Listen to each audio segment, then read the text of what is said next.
Olá, meus caros amigos.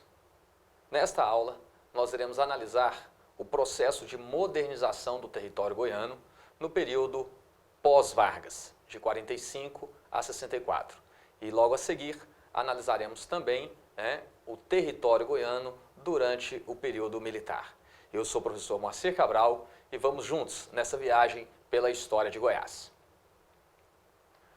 Muito bem, meus caros, olha só, nós vamos começar aqui abordando o período da chamada República Democrática, que vai então de 45 a 1964, o período pós-Vargas. Vargas então é deposto em 45, nós temos ali alguns governos provisórios até que foram realizadas eleições, e o Brasil tem aí uma experiência democrática até 1964, quando nós tivemos um rompimento institucional, em que um golpe aí civil-militar pôs fim a um governo eleito pelo povo e instaurou-se no país uma ditadura que durou aí 21 anos. Muito bem, mas nós vamos analisar aqui nesse período o processo de modernização do território goiano. A partir ali então do governo Vargas, a transferência da capital, a marcha para o oeste, que foi um projeto aí varguista, você tem aí o início do processo de modernização desse território. Goiás então que vai sair da condição aí de penúltimo estado da federação em termos de desenvolvimento econômico, para chegarmos aí nos dias de hoje, como uma das maiores economias do país. Então vamos lá, pessoal, vamos analisar aqui esse processo. Bom, esse período de 45 e até 64 é um período marcado por uma maior inserção de Goiás na economia nacional. E para que você entenda bem esse processo, é fundamental compreendermos, analisarmos aqui a transferência da capital federal para o território goiano. Nós analisamos aqui na aula passada o batismo cultural de Goiânia, em 1942. Na década seguinte nós temos a construção de Brasília no território goiano. Mais precisamente, em 1956 nós temos aí o início das obras da capital federal. Então a capital federal que estava no Rio de Janeiro foi transferida para o território goiano. Como eu já havia adiantado para vocês também, esse território, onde está hoje a capital federal, já havia sido delimitado logo nos primeiros anos da República. Em 1894, um geógrafo, o engenheiro Luiz Cruz, chefiou uma expedição à região central do Brasil e escolheu esse quadrilátero onde hoje está o Distrito Federal para ser o território aí que abrigaria então a futura capital. Mas levou-se muito tempo então, até que Juscelino Kubitschek, chegando à presidência do Brasil, faz da construção de Brasília o carro-chefe da sua administração, que tinha aí um plano de metas, com um slogan que era 50 anos de desenvolvimento em 5 anos de governo. E então Brasília sai rapidamente do papel.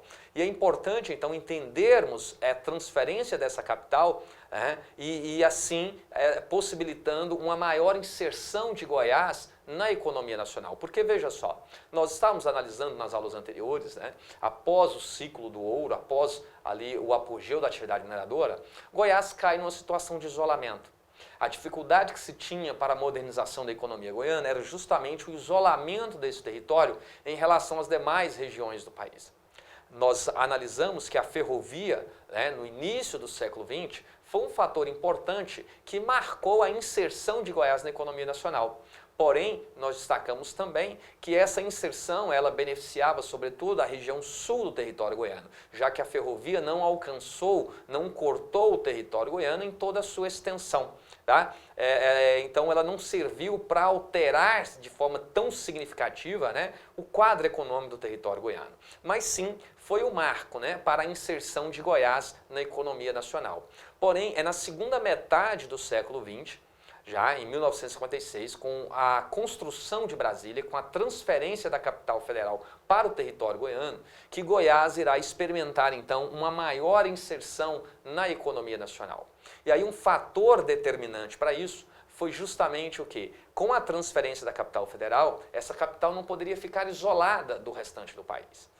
Então o governo federal foi obrigado a abrir eixos rodoviários cortando o território goiano, ligando a capital federal a todas as regiões do país. Então, esse é o ponto importante para que você entenda essa maior inserção de Goiás na economia nacional.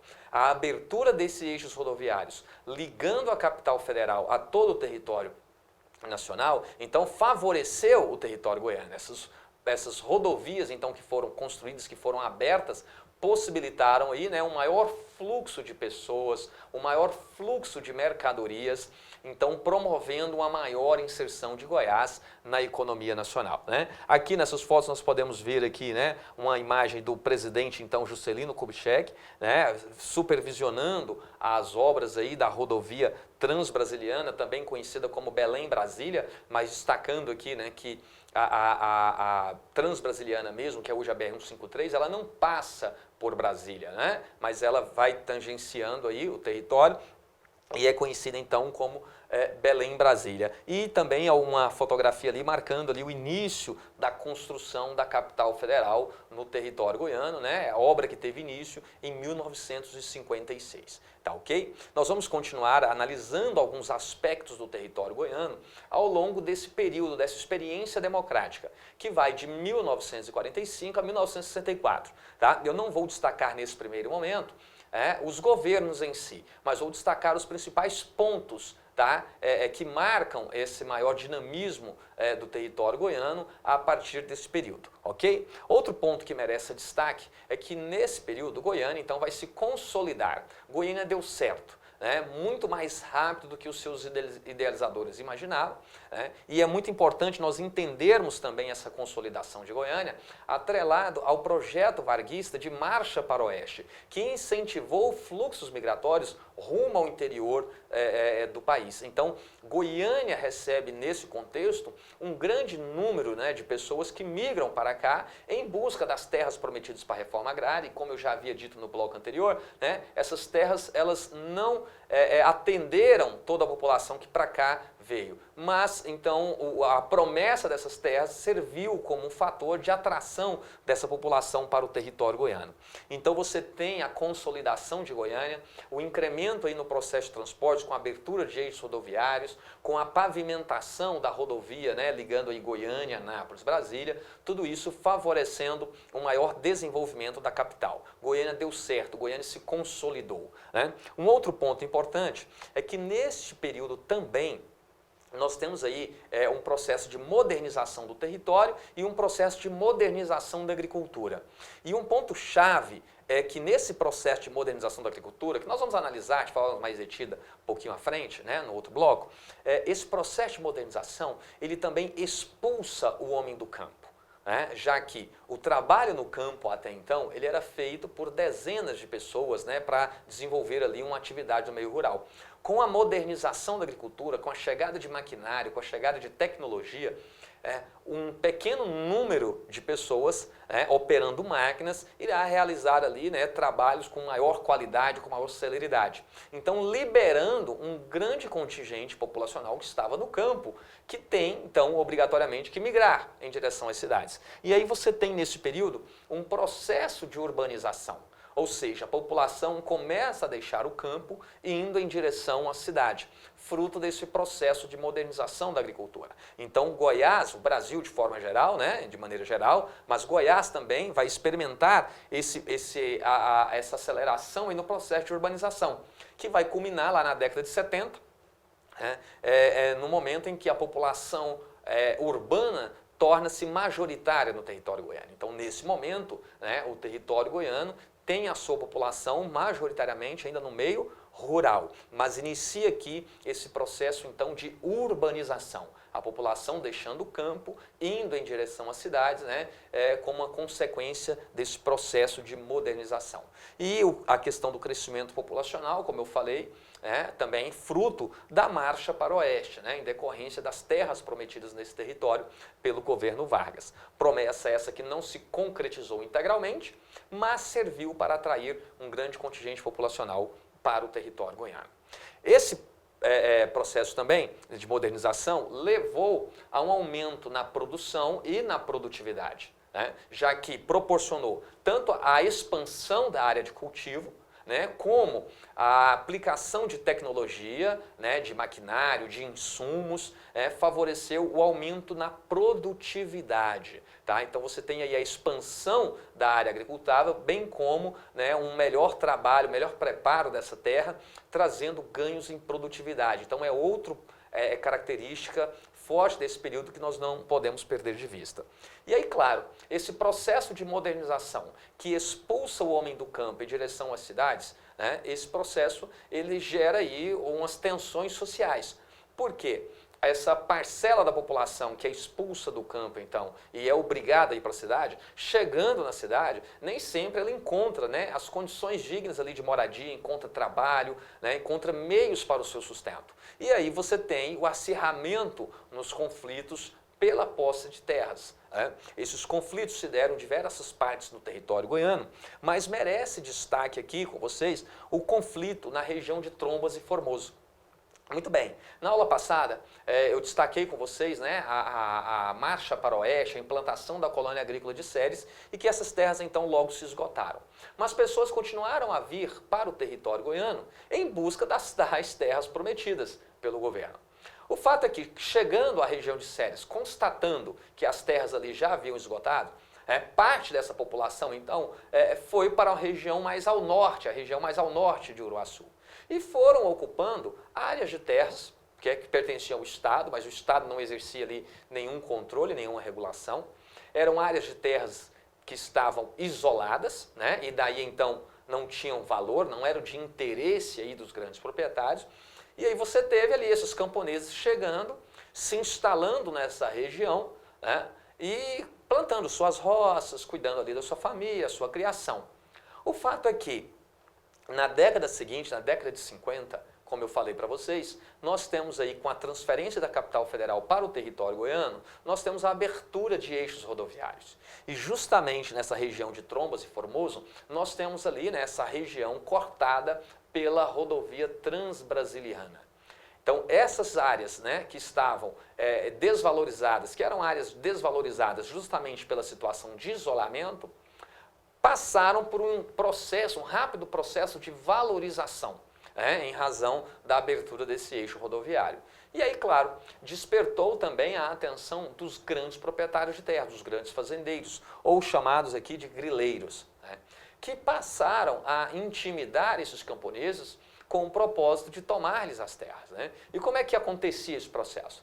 Inicialmente, forjando documentos, e esses grandes proprietários, então, se apresentavam diante dos camponeses e com documentos falsificados, alegavam ser legítimos proprietários daquela terra.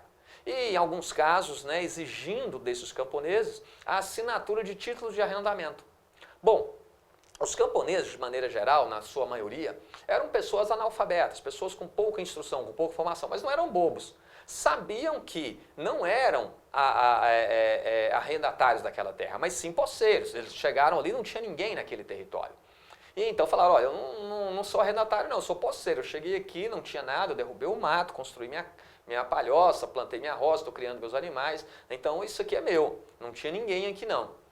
O fato é que, então, diante dessa negativa dos camponeses, né, esses grandes proprietários passam a utilizar de métodos mais violentos para tomar-lhes as terras. Então, atacam ali, né, destroem sua palhoça, sua roça, matam suas crias, em alguns casos ainda violentando ali mulheres, crianças desses camponeses. O fato é que, então, esses camponeses decidem resistir. Se articulam através dos chamados conselhos de córregos, são criados ali mecanismos de defesa e nesse momento contaram também com a participação do Partido Comunista Brasileiro, o PCB, que estava junto ao campesinato na luta, organizando a luta pela posse da terra. Né, pela reforma agrária. E então esses camponeses pegam em armas e vão para o confronto, vão para o conflito com esses grandes proprietários. Com mortes, com baixas dos dois lados, mas ao final da década de 50, né, você tem ali intensos conflitos e podemos dizer que no primeiro momento esses camponeses saíram vitoriosos, garantiram a posse dessas terras, né, na bala. Inclusive, uma das várias lideranças desse movimento, o Zé Porfírio, ingressa nessa luta também, a partir do momento que ele teve ali sua família também violentada e tudo, então ele ingressa na luta junto a esse campesinato, acabou se tornando uma grande liderança desse processo, né? E na década de 60 foi eleito deputado pelo PCB. Tá? Depois veio a repressão, veio o golpe militar, teve seus direitos políticos cassados, foi preso e desapareceu. Né? Não se teve mais notícia do Zé Porfírio. Assim como várias outras lideranças camponesas que lutaram pela posse da terra. Assim que veio o golpe militar de 64, essas lideranças foram perseguidas, foram mortas, desapareceram aí, né, nos porões da nossa ditadura. Muito bem.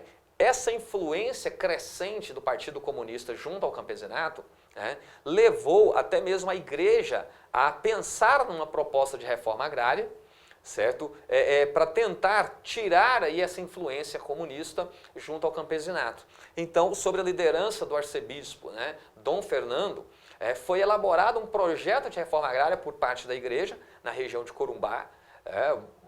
Mas as terras ali, a área não era uma área favorável, esse projeto também fracassou, mas a intenção da igreja era apresentar para o Estado um projeto que seria um projeto piloto de reforma agrária, seria o modelo de reforma agrária a ser seguido pelo Estado, como forma também de combater o avanço dos comunistas junto ao campesinato na luta, organizando a luta pela posse da terra. E o Estado também apresentou as suas propostas de reforma agrária durante esse período. Nós vamos analisar de forma mais detida no governo Mauro Borges, por exemplo, a implantação do combinado agro-urbano de Arraias, hoje sul do estado do Tocantins.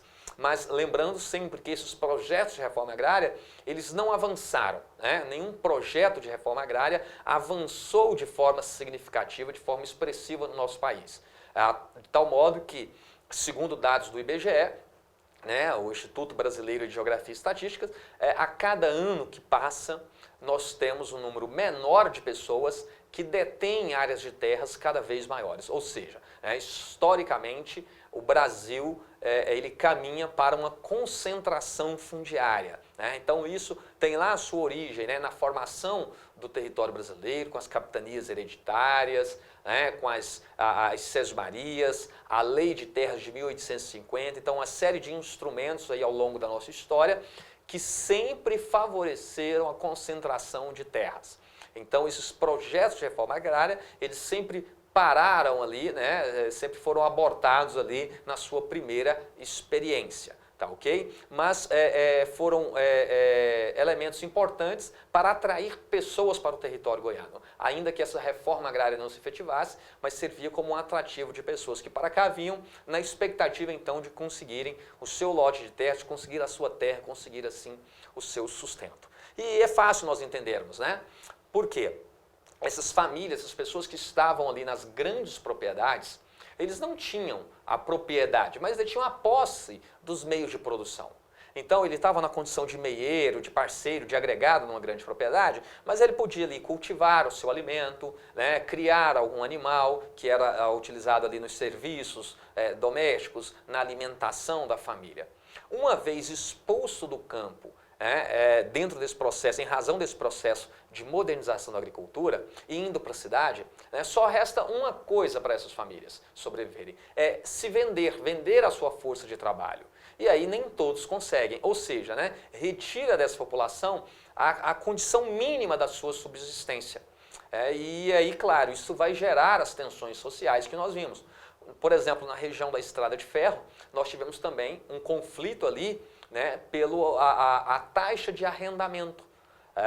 Estava fixada em lei uma taxa de 20%, mas alguns proprietários estavam exigindo até 50% dos camponeses que arrendavam as terras para produzir. Então vamos entender isso. Tinha lá um grande proprietário, ele não cultivava toda a sua área, não produzia em toda a sua área, e então ele arrendava partes dessa terra para os camponeses, para aqueles que não tinham a terra. E em troca recebiam uma parte da produção, fixada em 20%. Diante da exigência de alguns proprietários de até metade da produção, esses camponeses, esses arrendatários pegaram em armas, foram para a porta dos armazéns e permitiam apenas a retirada daquilo que estava fixado em lei, gerando aí também uma tensão, um ponto de conflito na região da chamada Estrada de Ferro. Tá? E assim nós vamos entendendo esse processo da luta pela terra. Nesse momento também você tem aí né, o conflito, o acirramento do conflito também com os povos indígenas. Por quê? Áreas que estavam isoladas e áreas ocupadas então pelos indígenas agora estão sendo valorizadas justamente pela abertura desse eixo rodoviário. Então, os conflitos pela posse da terra também vão se acirrar com os povos indígenas que habitavam essa região. Daríamos para fazer aqui uma história de Goiás a partir da luta pela terra, né? Desde do surgimento do território goiano com a atividade mineradora até os dias de hoje, nós podemos construir muito bem uma história vinculada aí às disputas pela terra no estado de Goiás. Ok, meus caros? Vamos lá. Outro ponto importante, então, como eu já havia adiantado para vocês, né? A construção de Brasília, ela foi um fator decisivo para que possamos entender a ocupação ao longo do território goiano. Veja só, eu havia destacado para vocês o isolamento desse território, né? Mas com a transferência da capital federal para cá e a abertura de eixos rodoviários, você tem então, né, a possibilidade aí de favorecer o fluxo de pessoas, o fluxo de mercadorias e, consequentemente, favorecendo a ocupação ao longo do território goiano. Então, a partir da abertura dessa rodovia transbrasiliana, nós tivemos aí o surgimento de cidades, né, e outras aglomerações que ganharam maior dinamismo, cresceram, né, populacionalmente, economicamente, em razão da abertura desse eixo rodoviário. Então isso é muito importante de ser analisado e entendido para compreendermos aí melhor esse dinamismo, essa modernização do território goiano. Tá? Todos os governos desse período foram governos fortemente caracterizados pelos investimentos em infraestrutura. Então, quando eu falo aqui, né, investimentos em infraestrutura, eu estou falando transportes, né, a abertura de eixos rodoviários, tá? Comunicação e energia. Energia é um grande problema para o território goiano. Essa questão energética ela vai perpassar aí, né, o século XX, né, até os anos 90, tá? Uma questão muito importante aí, até os anos 90. Goiás era ainda um estado deficitário do ponto de vista de geração de energia, né? Hoje não, hoje já a partir dos anos 2000 para cá, os investimentos feitos aí na construção de novas usinas, novos empreendimentos geradores de energia, Goiás hoje é superavitário e Goiás exporta aí metade ou pouco mais da metade de toda a energia que produz, né? Ainda enfrenta alguns problemas em relação à infraestrutura de distribuição, certo? Mas do ponto de vista de geração, não. Goiás tem superávit, ou seja, Goiás produz mais energia do que consome. Mas nesse período aqui era um grande problema, né? Até Goiânia, né, nos primeiros anos aí da sua existência, a usina construída para abastecer Goiânia foi a usina do Meia Ponte na região do Jaó, que hoje está aqui dentro de Goiânia, né? Essa usina na década de 40 ela se rompeu. Goiânia passou por muita dificuldade nesse período. Um gerador foi colocado ali em funcionamento que fornecia energia para alguns prédios públicos em determinados horários do dia apenas, né? Goiânia enfrentou grandes dificuldades nesse primeiro momento, em razão aí do seu rápido crescimento. Então tinha uma demanda crescente por energia, mas a capacidade de fornecimento, de geração e fornecimento dessa energia estava muito limitada. E a usina ainda construída acabou se rompendo, né? Tanto é que desse período teve um fato curioso, em visita a Goiânia, o grande escritor aí, né, o Monteiro Lobato, que ficou hospedado no grande hotel ali na Rua 13, esquina com a Avenida Goiás. Monteiro Lobato, ao se despedir de Goiânia, deixou registrado na recepção ali do grande hotel, né? Abre aspas. Goiânia, cidade que encanta e seduz. Durante o dia falta água, durante a noite falta luz. Fecha aspas. Muito bem, então essas foram as impressões que Goiânia causaram em Monteiro Lobato nesse primeiro momento. Mas depois as questões foram resolvidas, ele esteve aqui em Goiânia novamente, né, e escreveu aí comentários elogiosos à jovem capital construída na região central do Brasil. Mas o fato é que Goiânia realmente sofreu muito com essa questão energética. Quanto ao abastecimento da capital, a situação ela só foi equacionada, né, com a construção da usina do Rochedo em 1955. Tá? E é nesse período aqui também, usina do Rochedo, também no Rio Meia Ponte, só que mais abaixo ali na região de Professor Jamil, né? É uma pequena usina, mas está ainda hoje em funcionamento, tá certo? E nesse período, então, ela foi fundamental para garantir o suprimento, garantir o fornecimento de energia para a capital, para Goiânia, né? Essa usina construída, então, em 1955, foi um projeto aí de Pedro Ludovico, quando ele volta ao governo de Goiás, e que também elabora o projeto da usina de Cachoeira Dourada, que foi outro ponto muito importante para tratarmos, entendermos esse processo de modernização do território goiano. Passava necessariamente pela questão da infraestrutura nessas três áreas, né? Transporte, a abertura e pavimentação de rodovias, certo? A geração de energia, ou seja, a construção de usinas e também a construção das linhas de transmissão que levasse então essa energia para o território goiano, e ao investimento também em telecomunicações, como nós vamos analisar no governo Mauro Borges, com a criação do Departamento de Telecomunicações, a DETEL, né, que mais tarde virou a Telegoiás. Telegoiás, que foi privatizada aí junto com o sistema de telefonia, né, nos anos 90, aí no governo Fernando Henrique. Tá? Muito bem, então está aqui, né, uma imagem da usina do Rochedo, que foi um ponto muito importante para um maior desenvolvimento do território goiano. Certo? Em relação ao investimento em infraestrutura, aqui na projeção talvez não fique muito nítido para vocês, mas no material de apoio que está aí disponível, né, nós temos aqui então a abertura do eixo rodoviário, né, partindo de Brasília e ligando aqui a Belém, né, aquela que é conhecida então como Transbrasiliana ou Belém-Brasília, esse importante marco, né, para o desenvolvimento de Goiás, promovendo uma maior inserção de Goiás na economia nacional, já que a abertura desses eixos rodoviários favoreceu aí o fluxo de pessoas e mercadorias.